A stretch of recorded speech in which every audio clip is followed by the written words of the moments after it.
Model evaluation is a critical step in the machine learning pipeline. It involves assessing the performance of a trained model to ensure it meets the desired criteria before deployment. This process helps in understanding how well the model generalizes to new, unseen data and identifies any potential issues that need to be addressed. In the DP100 course, evaluating a model is a key component of the Explore Data and Train Models unit, providing insights into the effectiveness and reliability of the model. Evaluating a model is essential for several reasons. Firstly, it helps in determining the model's accuracy and reliability. Secondly, it identifies any overfitting or underfitting issues, ensuring the model performs well on both training and test data. Lastly, it provides a benchmark for comparing different models and selecting the best one for deployment. Without proper evaluation, a model may perform poorly in real-world scenarios, leading to inaccurate predictions and potential business losses. Various metrics are used to evaluate the performance of a machine learning model. These metrics provide different perspectives on the model's accuracy, precision, recall, F1 score, and more. Each metric has its own significance and is chosen based on the specific problem and data characteristics.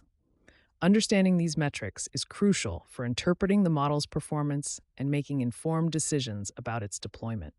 Accuracy is one of the most commonly used metrics for evaluating classification models.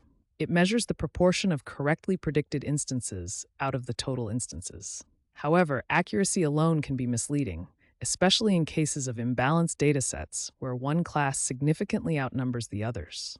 In such scenarios, a model might achieve high accuracy by simply predicting the majority class, ignoring the minority class altogether. Therefore, it's important to consider other metrics alongside accuracy. Precision and recall are two important metrics used to evaluate classification models, particularly in cases of imbalanced datasets. Precision measures the proportion of true positive predictions out of all positive predictions made by the model. Recall, on the other hand, measures the proportion of true positive predictions out of all actual positive instances.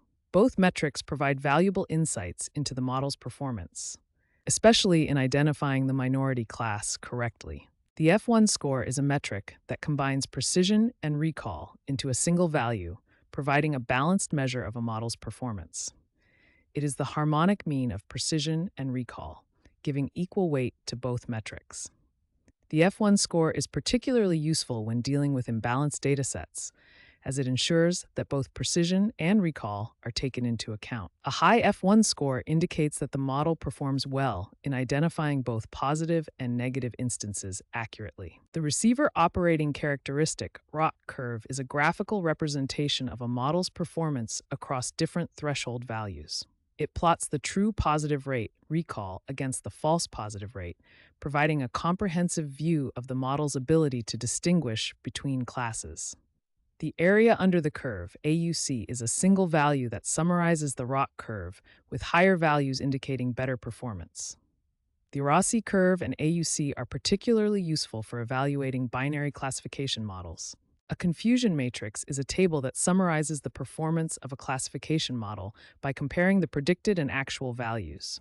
It provides a detailed breakdown of true positives, true negatives, false positives, and false negatives. This matrix helps in understanding the types of errors the model is making and identifying areas for improvement. By analyzing the confusion matrix, one can gain insights into the model's strengths and weaknesses, leading to better decision-making. Cross-validation is a technique used to assess the generalizability of a model by dividing the dataset into multiple subsets and testing the model on different combinations of these subsets. Common cross-validation methods include k-fold cross-validation, stratified k-fold cross-validation, and leave-one-out cross-validation. These techniques help in obtaining a more reliable estimate of the model's performance, reducing the risk of overfitting, and ensuring that the model performs well on unseen data. Overfitting occurs when a model learns the training data too well, capturing noise and outliers, leading to poor generalization on new data. Underfitting, on the other hand, happens when a model is too simple to capture the underlying patterns in the data, resulting in poor performance on both training and test data. Evaluating a model involves identifying and addressing these issues to ensure that the model strikes the right balance between complexity and generalization. Hyperparameter tuning is the process of optimizing the parameters that control the learning process of a model.